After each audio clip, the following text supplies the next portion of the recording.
Welcome to Catholic Views. In the studio with me today, I have two lovely gentlemen. I have Chris Motz, who is the Chief of Staff for the Diocese of Sioux Falls, and I have Father John Rutten, who is the pastor at St. John Paul II Parish in Harrisburg.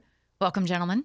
Thank you. Good to be with you this morning. Yeah. Great to be here. Yeah. So, okay, we brought you in because there is a blessed who is going to be canonized. If you're listening to this on RPR radio, today this man will be canonized. Blessed Charles de Foucauld, soon to be Saint Charles de Foucauld. I'm probably not saying that right, but they'll correct me as I go. You got it. Chris actually brought this to my attention that he was being canonized today. And he said, hey, we should do a show about this. I know a lot about this guy. And so does Father Rutten. So I was like, okay, I know nothing about this saint and I love this saint. So let's do this. Let's talk about this guy and find something out about him. So we're going to talk about him a little bit today. And he's a very interesting man. And maybe, as Father John and I were talking a little bit before the show, maybe an unlikely saint, perhaps. Yeah. As you get to know him. Okay. So, Father Rutten, will you tell us what was it about this particular guy that caught your attention? Because he caught your attention some time ago. Yeah, and he has my attention. I said he was stalking you, and you said yes. He is. I grew up in a religious art museum. So maybe some of you listen. Yeah, called Mom and Dad's house. Yeah. So maybe some of you understand that world where, it's like I used to say, can't we put something up on the walls that isn't Jesus, Mary, Joseph, or the saints? Like, no. And so that was my life, and I'm very blessed to have grown up in my home and have my parents and things. But my mother has great devotions. My dad had great devotions to the saints and very particular ones. I ran from all of that for a number of years. And I didn't know that. I need to have you in here to tell your story, apparently. and it was just a search for what made my heart live. Well, I came back to the church, had my own conversion, ended up in the seminary, and a couple years into the seminary, a friend of mine wanted me to read this biography from Charles Foucauld and was kind of always telling me about Charles. And in a way, I felt like being that little kid at home and like, get your saints away from me.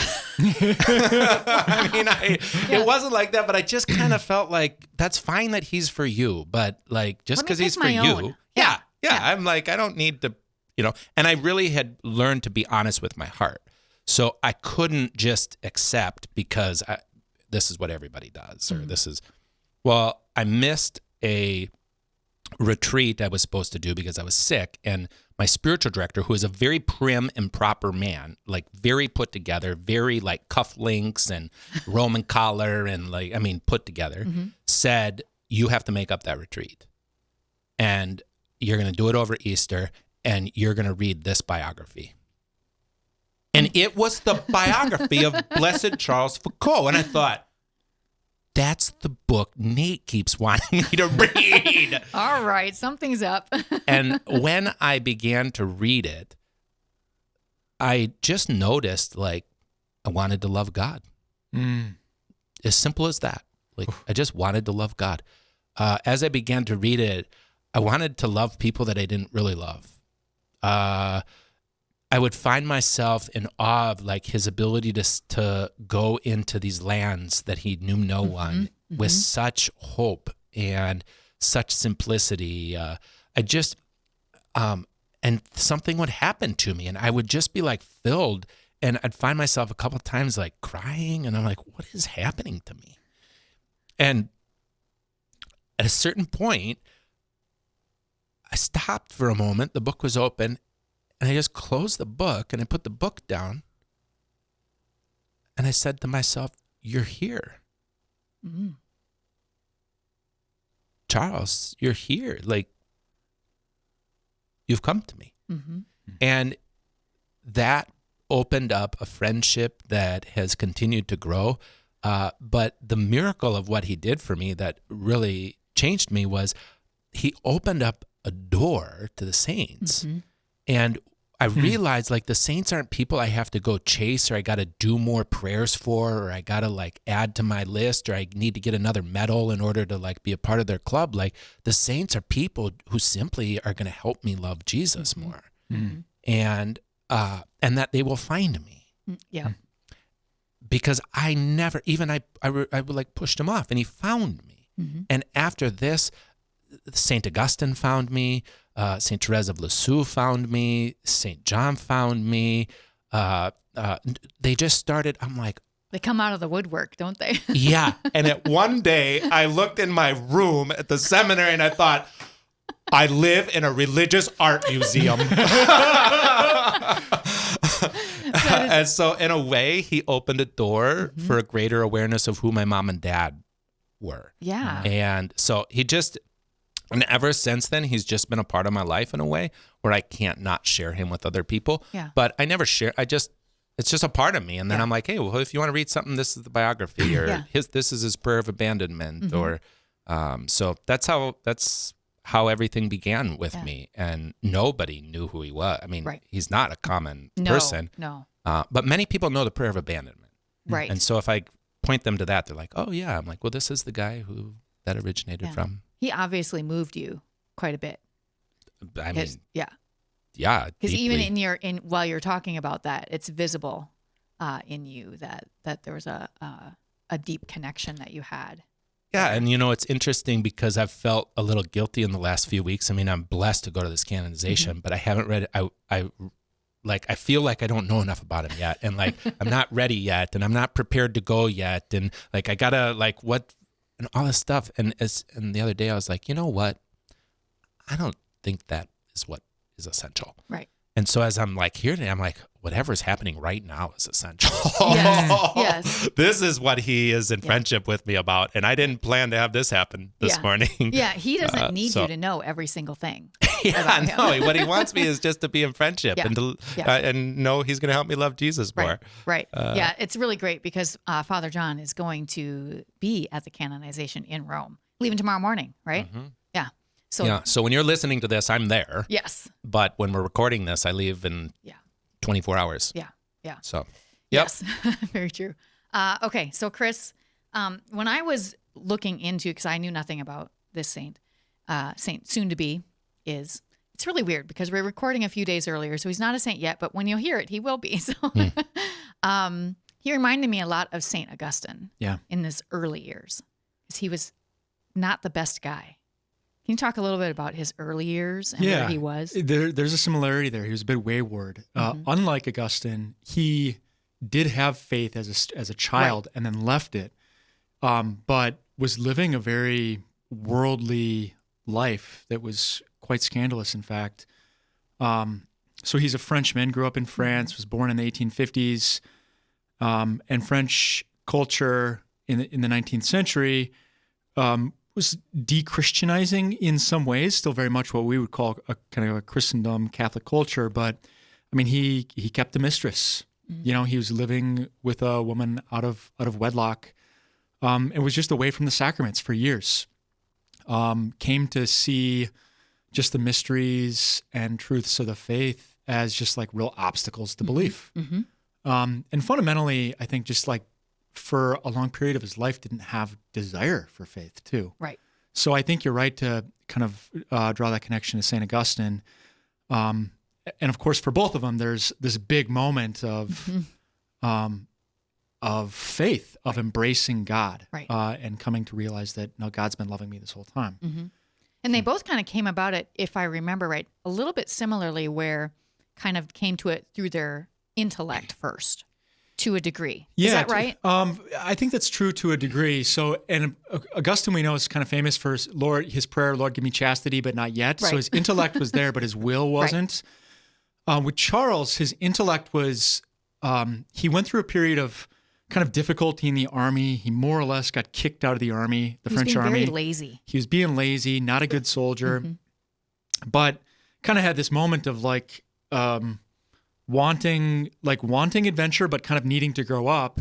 And that period for him was going to explore Morocco, which was still kind of uncharted by Europeans in the 1880s. And Europeans were unwelcomed there. Right. Yeah. So he had this period of exploration that was really kind of a growing up and becoming, frankly, a man in some really human terms. But it's after that he gets back home. He's now kind of a famous Frenchman who's charted out Morocco, that there's this awakening of intellect and an attraction to some of the serious aspects of faith, really through the witness of people that he's close to. So his intellect and I would say even his desire is awakened. But then, unlike Augustine, who has sort of this prayer of, Lord, give me chastity, but not yet, he's sort of living a better life, but wants to foster his desire. And I just love this aspect of his story. He goes into the confessional one morning before Mass to like this parish priest who is, he realizes, is this man of great virtue, a man of intellect, a man of faith, who is walking with some of the people that he's close to. So there's kind of this level of trust. He goes into the confessional and he says, Father, I'm not here to make a confession. I just want to like talk about the faith. And I believe that priest was having none of that, wasn't he? Well, the priest says to him, like, so you don't have faith. Have you never believed then? So he's kind of probing a little bit, like, what's your story? And he's like, well, I haven't had any faith for 13 years, is what he tells him. But now I'm not able to believe because of the mysteries, because of the dogmas, because of the miracles. He's sort of setting all these objections. And the priest says to him, you're mistaken, my son. What's missing right now in order for you to believe is a pure heart. Kneel and make a confession before God. You think it's like all these sort of doctrines and mysteries that the obstacle, but the obstacle is actually right here. Tell me your sins. And Charles responds, that's not what I'm here for. I didn't come for that. And the priest is pretty firm. He says, that doesn't matter. It doesn't matter what you've come here for. This is what you need. Get down on your knees. That's a good priest saying, this is the thing you need. So, and this is the real moment of encounter, of decision. It's like this is the crux of the spiritual battle. It comes to the fore in the human heart right there, in Charles's heart. And for reasons that he doesn't even completely understand, he kneels and confesses his whole life. He just makes like a totally free and complete confession. That is a miracle, in fact. And the priest like gives him absolution. And at this moment, in receiving absolution, it's completely a surprise. God's full of surprises. Charles is filled with joy and peace. He recognizes this. The priest says to him, have you eaten anything today? Right. No, I haven't. Go and receive communion, the priest tells him, because there's a mass just starting. And so he goes and receives communion. And from that moment, his life is completely different. Right. The rest of his life, and it's a radically changed life. Right. He often, I read somewhere that as he was coming back to the church, he often prayed, my God, if you exist, allow me to know you. I think that's a really good prayer for all of us to actually pray all the time, because we can always know him more. Yes. And we always, I think, sometimes have little doubts, or we're like, people are always coming at you with things that make you think, oh, wait. So I think it's a good prayer, even if maybe you change it a little bit, but we always want to know God more. And he really prayed for that. He did. Yeah, it was, I think we just see in that a witness of desire, which is very Augustinian also, like that desire is the beginning of love. And in fact, that desire is from God. Right. We don't create it ourselves. It's a gift from God that, as St. John says, he first loved us. That's the beginning of that love. Yeah. So now he traveled a lot. That was like a huge part of his story to me. Like he traveled all over the place, and he seemed very unsettled to me in what he was supposed to do, because he was not a priest right away. So can you tell us a little bit about some of that stuff he did and where he ended up? Yeah, and that's one of the things that I find so striking about him. So one of the things that was a result of this powerful conversion was a great desire to be in the last place, to be a little brother, to be like the poor, humble, hidden workman in Nazareth, Christ, the laborer, just with common laborers. So he had this desire to be totally hidden and in the last place.